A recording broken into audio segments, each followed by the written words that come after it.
नमस्कार दोस्तों, स्वागत है आपका चमत्कारी टोटके में। अगर आप भी घर पर लाते हैं गणेश प्रतिमा या घर में रखी है गणेश जी की मूर्ति तो इन बातों का ध्यान अवश्य दें। भाद्रपद मास की शुक्ल पक्ष की चतुर्दशी को देश भर में गणेश चतुर्थी का उत्सव मनाया जाता है। इस साल ये 10 सितंबर को मनाया जाएगा। 11 दिनों तक चलने वाले इस उत्सव का समापन 21 सितंबर को होगा। इस वर्ष चतुर्थी तिथि 10 सितंबर को सुबह 12:17 पर शुरू होगी और रात 10 बजे तक चलेगी। इस शुभ अवसर पर ज़्यादातर लोग अपने घर पर गणपति लाते हैं ताकि उनके आशीर्वाद से जीवन में मंगल बना रहे। बप्पा के भक्त उनकी मनमोहक प्रतिमा चुनकर घर में स्थापना करते हैं। जब भगवान गणेश की मूर्ति घर लाते हैं तो उनकी नियम निष्ठा पूर्वक पूजा की जाती है।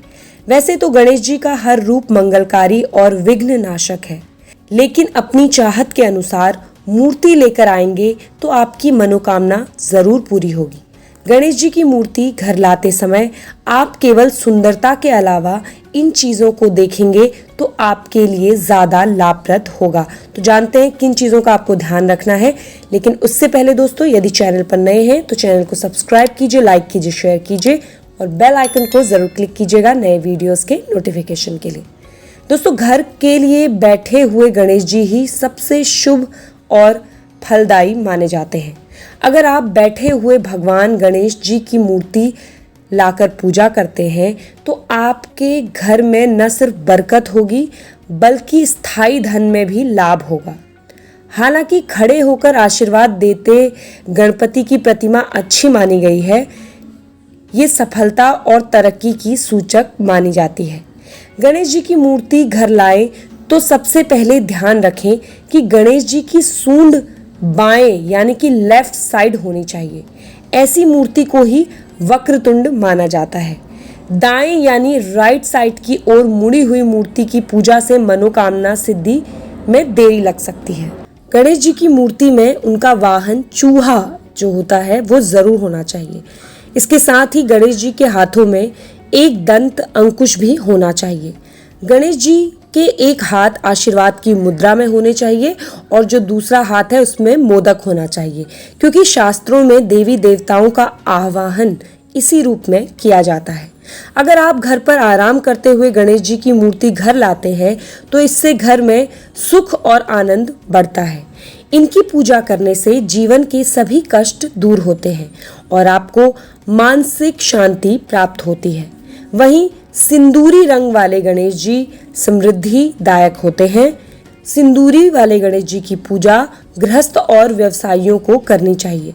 वहीं संतान प्राप्ति के लिए घर में बाल गणेश की मूर्ति या तस्वीर स्थापित करना शुभ माना जाता है। इनकी हर रोज पूजा करने से सभी विघ्न दूर होते हैं और संतान की प्राप्ति होती है। वहीं नृत्य करते हुए गणेश जी की मूर्ति लाने से घर में आनंद और उत्साह के साथ उन्नति भी होती है। ऐसे गणेश जी की छात्रों को हर रोज पूजा करनी चाहिए, वो उत्तम माना गया है। गणेश जी की मिट्टी की बनी हुई प्रतिमा शुभ और फलदायी मानी गई है, लेकिन अगर बाजार में ये उपलब्ध ना हो दोस्तों तो केमिकल वाली मूर्ति को ना लाकर आप धातु से बनी मूर्ति को घर लेकर आइए। धातु से बनी हुई मूर्ति भी फलदायी होती है। वहीं गणेश जी की प्रतिमा स्थापित करने से पहले ये ध्यान रखें कि वहां आसपास उनकी दूसरी कोई भी मूर्ति ना हो। आमने सामने मूर्ति होने पर नुकसान हो सकता है। वहीं गणेश जी की मूर्ति को घर के केंद्र स्थान में स्थापित करना सबसे उत्तम माना जाता है। साथ ही साथ ध्यान रखें कि गणेश जी की सूंड जो है उत्तर दिशा की ओर हो। गणेश जी की 2 पत्नियां हैं दोस्तों, रिद्धि और सिद्धि। इसलिए गणेश जी की मूर्ति को कभी भी अकेले स्थापित नहीं किया जाता है।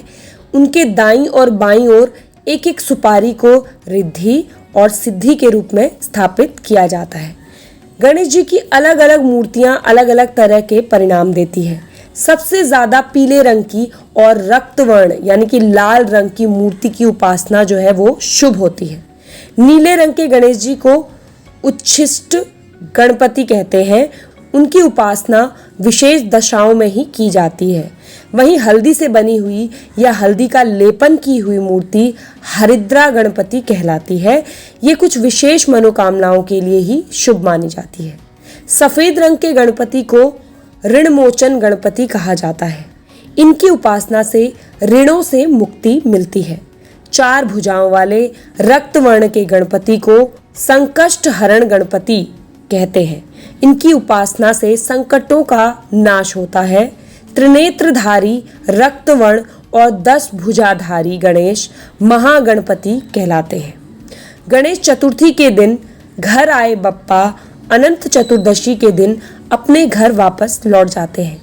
वैसे तो गणेश जी की प्रतिमा का विसर्जन गणेश चतुर्थी के 1.5 दिन, तीसरे, 5वें और 7वें दिन भी किया जाता है, लेकिन 10वें दिन यानी कि अनंत चतुर्दशी के दिन विसर्जन करना सबसे ज़्यादा अच्छा और उसका महत्व भी माना गया है। गणपति विसर्जन की विधि जान लेते हैं। लकड़ी का एक पटरा लें और उसे गंगा जल से साफ कर लें। अब घर की महिलाएं उस पटरे पर स्वास्तिक बनाएं। अब पटरे पर अक्षत रखें और उस पर पीला, गुलाबी या लाल रंग का कपड़ा बिछा दें। फिर जिस स्थान पर गणपति की स्थापना की गई थी, अब मूर्ति को वहां से उठाकर पटरे पर रख दें। गणेश जी को विराजमान करने के बाद पटरे पर फल, फूल और मोदक रखें। गणेश जी को विदा करने से पहले उनकी प्रतिमा की विधिवत पूजा करें और बप्पा को भोग लगाएं। इसके बाद उन्हें वस्त्र पहनाएं। अब एक रेशमी कपड़ा लें, उसमें मोदक, कुछ पैसे, दूर्वा घास और सुपारी लेकर उसमें गांठ बांध ले और इस पोटली को बप्पा के साथ ही बांध दें। मान्यता है कि मार्ग में उन्हें किसी भी प्रकार की परेशानी का सामना न करना पड़े, इसलिए जैसे पुराने समय में घर से निकलते समय जो भी यात्रा के लिए तैयारी की जाती थी, वैसे ही श्री गणेश के विदा के समय की जानी चाहिए। अब घर के सभी लोग एक साथ बप्पा की आरती उतारें और गणपति बप्पा मोरिया के जयकारे लगाएं। इसके बाद दोनों हाथ जोड़कर उनसे क्षमा प्रार्थना करें कि अगर इस दौरान कोई गलती हो गई हो तो उसके लिए उन्हें क्षमा करें। नदी, तालाब या पोखर के किनारे या समुद्र में विसर्जन करने से पूर्व कपूर की आरती पुनः संपन्न करें। श्री गणेश से खुशी खुशी विदाई की कामना करें और उनसे धन, सुख, शांति, समृद्धि के साथ साथ मनचाहे आशीर्वाद मांगे। श्री गणेश प्रतिमा को फेंकना नहीं है दोस्तों, उन्हें पूरे आदर और सम्मान के साथ वस्त्र और समस्त सामग्री के साथ धीरे धीरे बहाना है आपको। श्री गणेश इको फ्रेंडली है तो पुण्य अधिक मिलेगा, क्योंकि वो पूरी तरह से पानी में गलकर विलीन हो जाएंगे। आधे अधूरे और टूट फूट के कहीं भी नहीं रुकेंगे, इसलिए ये ज़्यादा बेहतर माना गया है। इको फ्रेंडली गणपति अगर आप लाते हैं तो ये बहुत ही बेहतरीन विकल्प है। अगर घर के गमले में दोस्तों गणेश जी की प्रतिमा विसर्जित करनी है तो उन्हें एक स्वच्छ पात्र में रखकर पहले गला लीजिए। फिर जब वो शीतल हो जाए तब ये जो मिट्टी बचती है उसे गमले में सुंदर फूलों के बीजों के साथ आप शिफ्ट कर दीजिए। तो इस तरीके से दोस्तों आप बप्पा को खुश कर सकते हैं, उनका आशीर्वाद पा सकते हैं और सदैव गणपति बप्पा की आप पे कृपा बनी रहेगी। और ऐसे ही वीडियोस के लिए जुड़े रहिए अपने चैनल चमत्कारी टोटके के साथ। धन्यवाद।